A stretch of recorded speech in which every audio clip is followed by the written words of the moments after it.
मैं हूं सोनम वांगचुक लद्दाख से, कि आप लोगों को एक बहुत ही ज़रूरी संदेश देने के लिए आया हूं। हज़ारों सैनिक वहां ले जाए जा चुके हैं। चीनी वायुसेना के जहाज भी वहां तैनात किए गए हैं। दोस्तों, सुपर मॉडल और एक्टर मिलिंद सोमन ने हाल ही में अपने ट्विटर पर एक पोस्ट शेयर करते हुए फैंस को जानकारी दी है कि वो अब टिकटॉक पर नहीं है।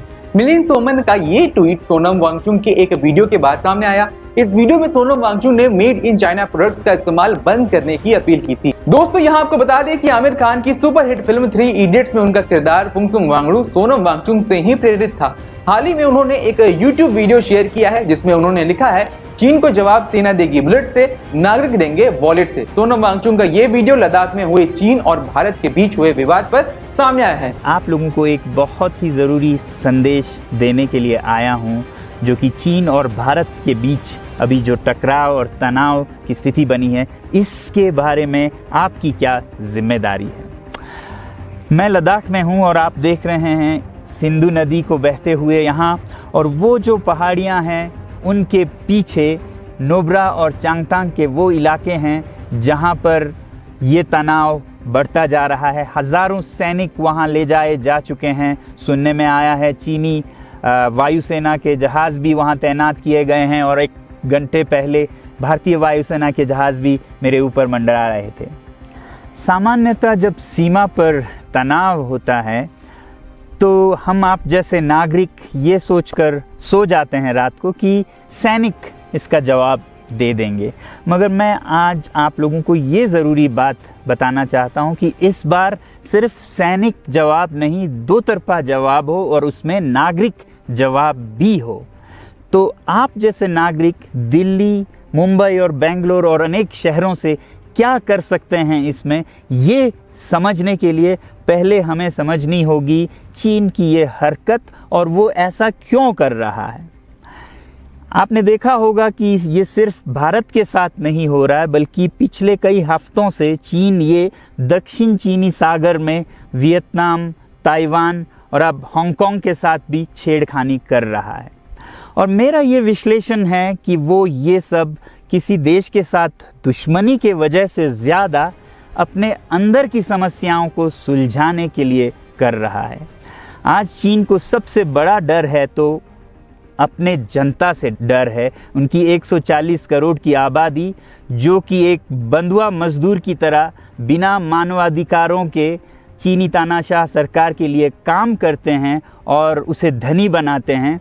जब वो नाराज़ हो जाए तो फिर एक क्रांति की सी परिस्थिति बन पड़ती है, और इससे चीन बहुत डरता है। आज कोरोना के प्रकोप के बाद चीन में फैक्ट्रियां बंद हैं, एक्सपोर्ट्स बंद हैं और बेरोज़गारी 20% तक बढ़ चुकी है। लोग बहुत नाराज़ हैं, क्रांति हो सकती है, तख्ता पलट हो सकता है। इसीलिए चीन पड़ोसियों से दुश्मनी करके अपनी जनता को अपने साथ जोड़ने में लगा हुआ है, और ये पहली बार नहीं कर रहा है। 1962 में जब भारत के साथ जंग की तो वो जंग भी उसने अपने जनता को संभालने के लिए की थी। तब 4 साल का अकाल और भूखमरी हुई थी, और इससे ध्यान हटाने के लिए ये जंग की थी। चीन के लिए अपनी जीडीपी और जो खुशहाली है उसे बढ़ाते रहना बहुत ही ज़रूरी है, और जिस दिन जीडीपी घट जाए वहाँ की जनता क्रांति के लिए तैयार है। मैं तो कहता हूँ कि इस बार भारत की बुलेट पावर से भी ज़्यादा वॉलेट पावर काम आएगी। जो नागरिक पैसा खर्चते हैं चीन के सामान को खरीदने में, ज़रा सोचिए, हम आप भारतीय उद्योग को मारकर चीन से मूर्तियों से कपड़ों तक हर साल 5 लाख करोड़ के सामान खरीदते हैं, और फिर यह पैसा आगे जाकर हमारे सीमा पर हथियार और बंदूक बनकर हमारे सैनिकों के मौत का कारण बन सकती हैं। तो इसलिए अगर हमारे देश के 130 करोड़ लोग और 3 करोड़ जो भारतीय बाहर के देशों में हैं, सब मिलकर भारत में और बल्कि दुनिया भर में एक boycott made in China movement या अभियान शुरू करते हैं, तो आज दुनिया भर में चीन के प्रति रोष है। हो सकता है कि सारी दुनिया साथ आए और इतने बड़े स्तर पर चीनी व्यापार का बॉयकॉट हो, कि चीन को जिसका सबसे बड़ा डर था वही हो, यानी कि उसकी अर्थव्यवस्था डगमगाए और उसकी जनता रोष में आए, विरोध और तख्ता पलट। और अगर हम ऐसा नहीं करते हैं तो कितनी बदनसीबी की बात होगी भारत के लिए, ज़रा सोचिए। एक तरफ हमारे सेना सीमा पर जंग लड़ रही होगी और दूसरी तरफ हम आप चीनी सामान, मोबाइल से लेके कंप्यूटर्स, कपड़ों से लेके खिलौनों तक को खरीद कर उनकी सेना को पैसा भेज रहे होंगे, चीन की सेना को। ये तो हुई हार्डवेयर की बात।